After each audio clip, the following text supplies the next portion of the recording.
Imaginez à quel point le monde moderne se trompe en choisissant ses héros.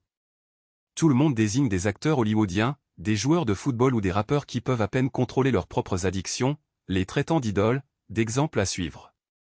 Et puis on se demande pourquoi la société est si fragile parce que ces héros sont fragiles. Si vous voulez savoir ce qu'est la vraie foi, ce qu'est le véritable courage, vous devez connaître l'histoire du prophète Ibrahim, un homme qui a vécu il y a des milliers d'années et pourtant, sa trajectoire détruit toutes les fausses idoles que l'Occident a jamais essayé de vendre. Ce n'était pas un homme qui recherchait la gloire ou l'argent.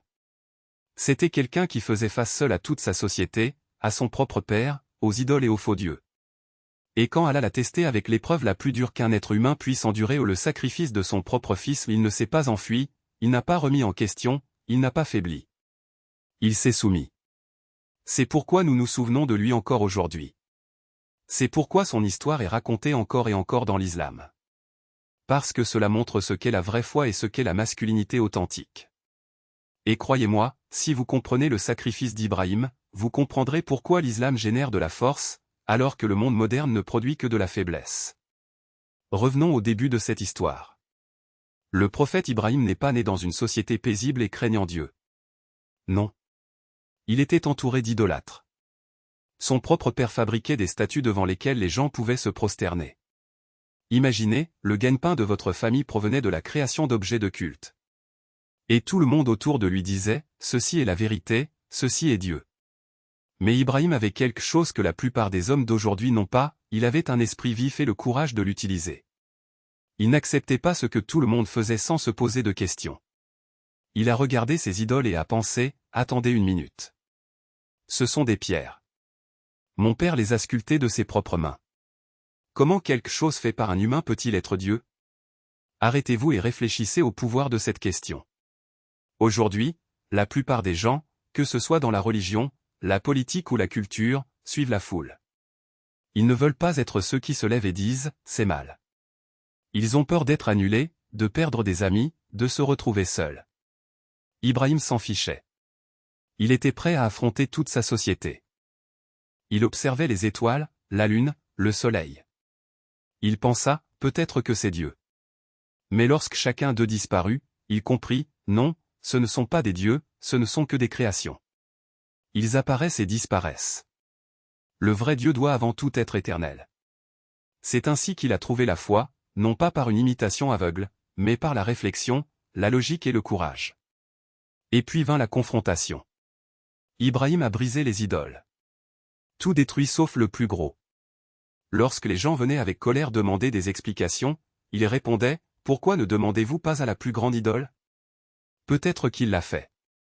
Et ils étaient paralysés, parce qu'ils savaient que leurs idoles ne parlaient pas, n'agissaient pas, ne faisaient rien. C'est alors que la vérité les a durement frappés. Mais au lieu de l'accepter, ils se sont retournés contre Ibrahim. Ils ont dit, « Brûlez-le vif. » Pensez-y. C'est ainsi que réagissent toujours les sociétés faibles. Lorsque vous contestez des mensonges, ne proposez pas d'arguments. Ils proposent une punition. Ils ont essayé de le tuer. Ils allumèrent un feu si grand que même les oiseaux ne pouvaient pas le survoler et le jetèrent dans les flammes. Et que s'est-il passé? Allah a refroidi le feu. Ibrahim protégé.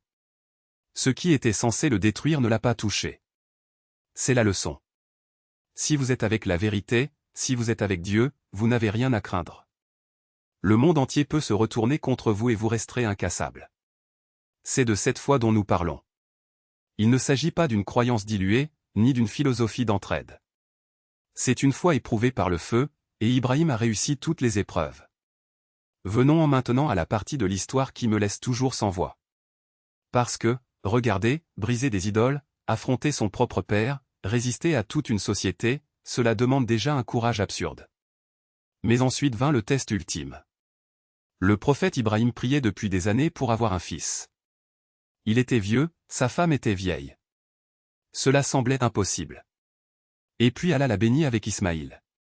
Imaginez l'amour qu'il ressentait pour ce garçon. Imaginez l'espoir, la joie d'un enfant après avoir attendu si longtemps. Et puis un jour, Ibrahim a fait un rêve. Dans ce document, Allah lui a ordonné de sacrifier son fils. La plupart des gens diraient, c'est trop, c'est impossible. Dieu ne me demanderait sûrement pas cela. Mais Ibrahim n'en doutait pas. Je savais que le rêve était une révélation. Je savais que c'était la vérité. Et voici ce qui distingue Ibrahim des autres hommes faibles de nos jours, il n'a pas essayé d'échapper au test. Il s'est soumis. Il prit son fils et lui dit, « Mon fils, j'ai rêvé que je devais te sacrifier. Qu'en penses-tu ? » Arrêtez de réfléchir. La plupart des parents n'auraient même pas le courage de le dire à voix haute. Mais Ibrahim était honnête. Il a tout clarifié.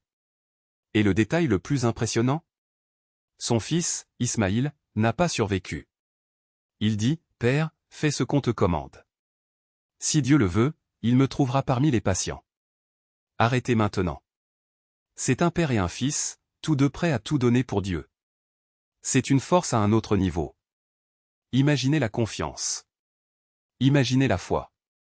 L'Occident parle aujourd'hui de valeurs familiales. Quelles valeurs ? Leurs enfants ne les écoutent pas. Ses parents sont absents. La famille est déchirée. Mais ici vous avez un fils qui fait confiance à son père et un père qui fait confiance à son Seigneur. C'est une vraie famille. C'est la vraie loyauté. Puis Ibrahim emmène son fils au lieu du sacrifice. Allongez-le sur le sol. Pouvez-vous imaginer ce moment ? Le couteau à la main, le garçon pour lequel il a prié, élevé, aimé plus que la vie elle-même. Et maintenant tu es sur le point de le sacrifier. C'est la soumission ultime. C'est la preuve ultime de la foi. Parce que l'amour de Dieu passe avant même l'amour de son propre enfant. Et puis, alors que le couteau était sur le point de tomber, Allah l'arrête. Il dit, « Vous avez prouvé votre foi, vous avez réussi le test. » Et à la place de son fils, un agneau est offert en sacrifice. C'est pourquoi les musulmans pratiquent encore aujourd'hui le qurbani, l'abattage d'un animal à l'occasion de l'Aïd al-Adha, pour honorer ce moment de foi. Il ne s'agit pas de sang ou de chair. Il s'agit de se rappeler que rien, pas même ce que nous aimons le plus, ne vient devant Dieu. Pensez au poids de cela. Ibrahim nous a montré que la vraie foi exige des sacrifices. Ce ne sont pas que des mots. Ce n'est pas seulement une croyance dans la tête. C'est l'obéissance. C'est de l'action. C'est pourquoi son histoire perdure parce qu'aucun homme en Occident, aucun modèle, aujourd'hui ne s'approche de ce niveau de soumission. C'est ici que les hommes se confondent. Ils entendent l'histoire d'Ibrahim et pensent, « Waouh, quelle incroyable histoire du passé !»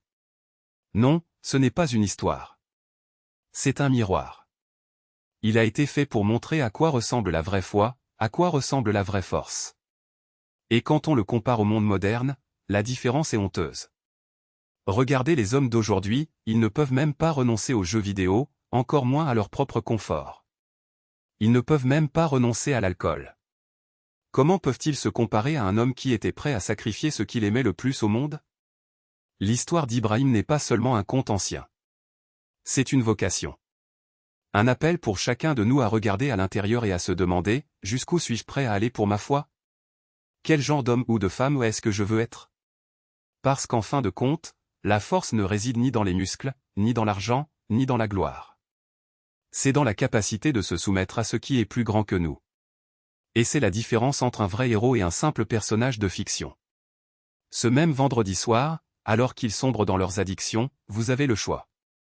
Vous pouvez continuer à suivre la foule, en vous enfonçant dans le même bourbier de plaisir vide, ou vous pouvez vous lever et dire, ça suffit.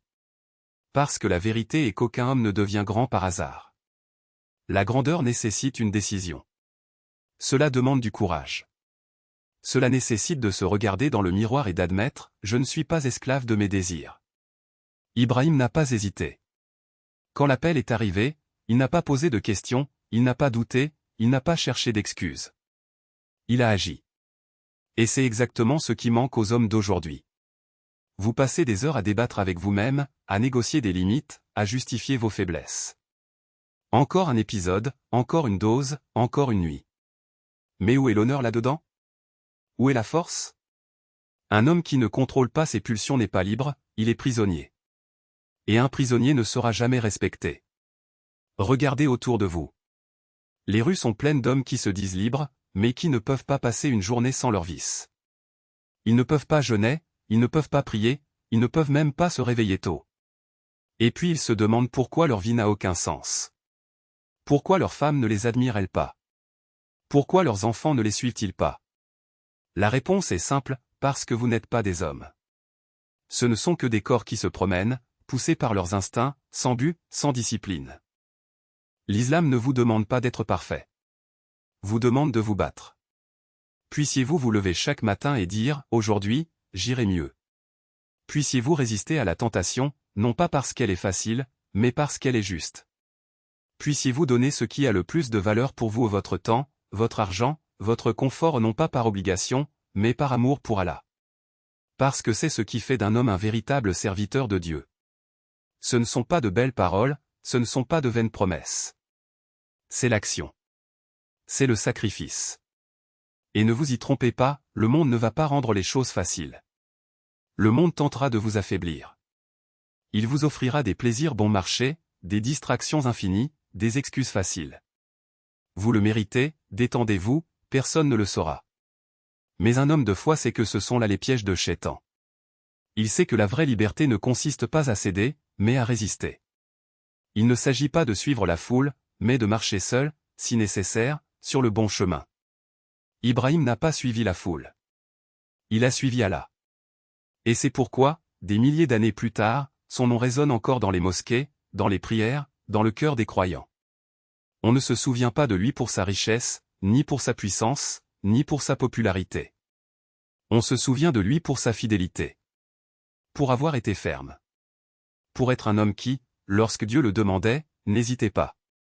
Alors je demande, qu'est-ce que tu attends? Quel miracle tombera du ciel pour vous transformer? Quel signe divin apparaîtra pour vous convaincre? Les signes sont déjà là. Le Coran est entre vos mains. La Sunna est à votre portée. L'exemple d'Ibrahim est devant vous.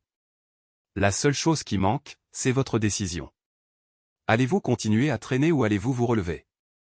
Continuerez-vous à être esclave de vos désirs, ou allez-vous vous libérer? Vivez-vous comme un faible ou prouverez-vous que vous êtes un vrai homme? Car finalement, ce ne sont pas les excuses qui définissent un homme. Ce sont vos actions. Et si vous n'êtes pas prêt à agir, n'espérez pas que le monde vous respecte. N'attendez pas qu'Allah vous bénisse. N'attendez pas que votre vie change. Le choix vous appartient. Mais rappelez-vous, Ibrahim a fait le sien. Et le monde s'incline toujours devant lui.